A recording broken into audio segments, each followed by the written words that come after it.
Tidak banyak orang tahu letak desa Kayu Puring secara tepat di peta. Letaknya seperti tersembunyi, dikelilingi bukit dan ladang berkabut, seolah desa itu memilih untuk tidak terlihat.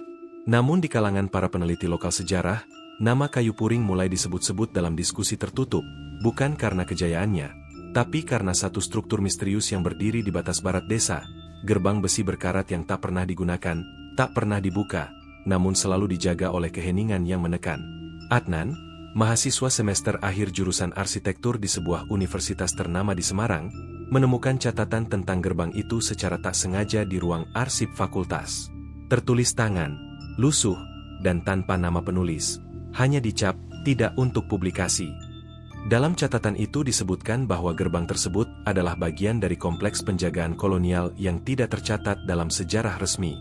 Adnan, yang tengah menyusun skripsi tentang arsitektur tersembunyi era kolonial, merasa seperti menemukan harta karun.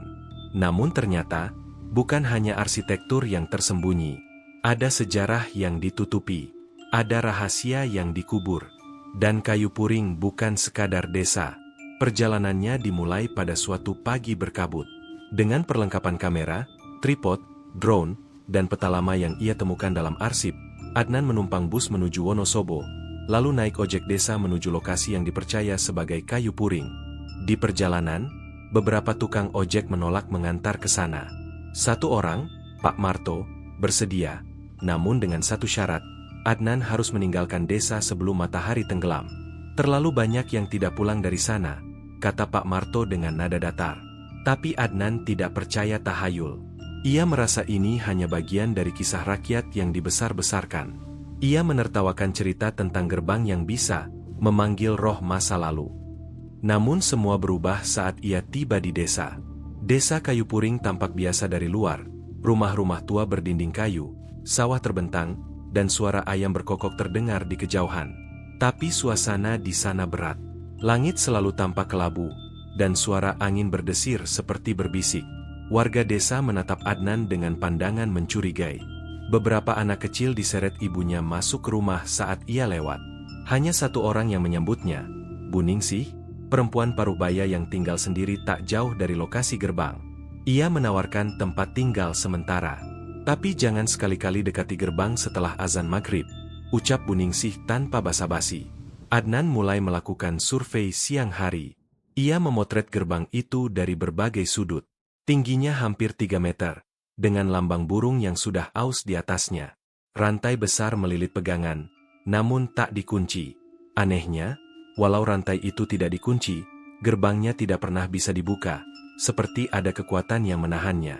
Malam pertama, Adnan terbangun oleh suara seperti logam diseret. Ia keluar dan mengamati sekitar, tapi hanya mendapati ladang sunyi di bawah cahaya bulan setengah. Namun drone yang ia aktifkan sebelum tidur merekam sesuatu aneh. Dalam rekaman malam itu, selama 5 detik, muncul sosok tinggi di depan gerbang. Bentuknya kabur, namun ada siluet topi lebar dan bayangan panjang yang bergerak tidak wajar. Layar tiba-tiba gelap. Ketika Adnan menonton ulang, file itu rusak. Seperti ada sesuatu yang mengintervensi perangkat digitalnya. Ia mulai merasa ada yang tidak beres. Seorang bocah desa bernama Riko mendekatinya siang hari berikutnya, membawa gambar coretan tangan. "Kak, ini wajah kakakku. Terakhir dia bilang mau ke gerbang malam-malam.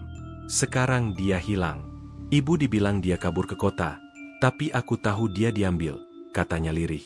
Adnan menganggap itu cerita bocah. Tapi saat melihat gambar itu lebih dekat, ada satu detail yang membuatnya merinding.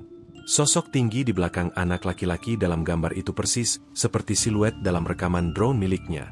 Hari-hari berikutnya, Adnan mendalami kisah desa.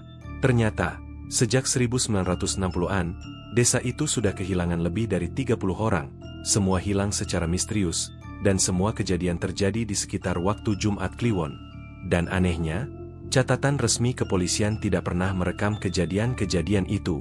Seolah-olah desa ini tidak masuk dalam sistem. Pak Karto, kepala desa, akhirnya bersedia bicara. Dalam suara bergetar, ia berkata, "Gerbang itu bukan gerbang masuk, tapi gerbang keluar. Keluar dari dunia kita. Dulu, sebelum Indonesia merdeka, tempat itu adalah lokasi eksekusi rahasia. Penjajah menyembunyikan para pemberontak dan menghukum mereka diam-diam.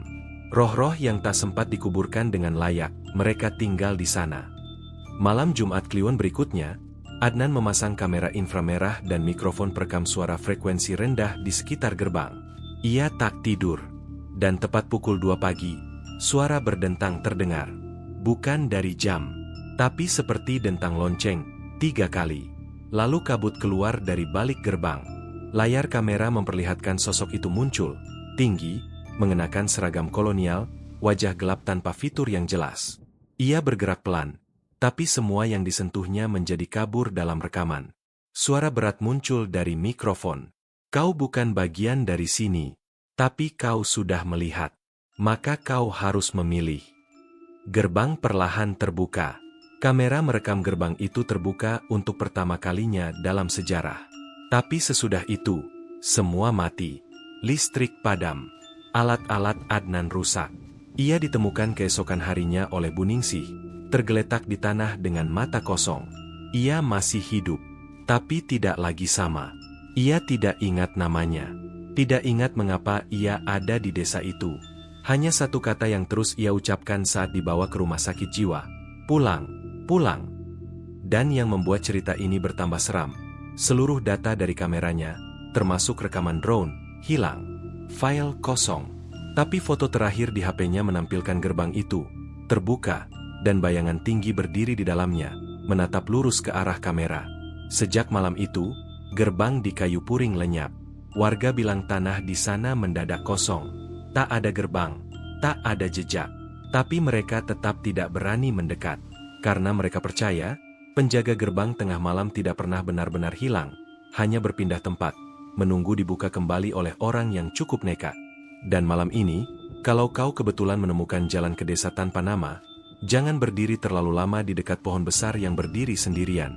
Kadang, kau tak sadar bahwa kau berdiri di depan sebuah gerbang.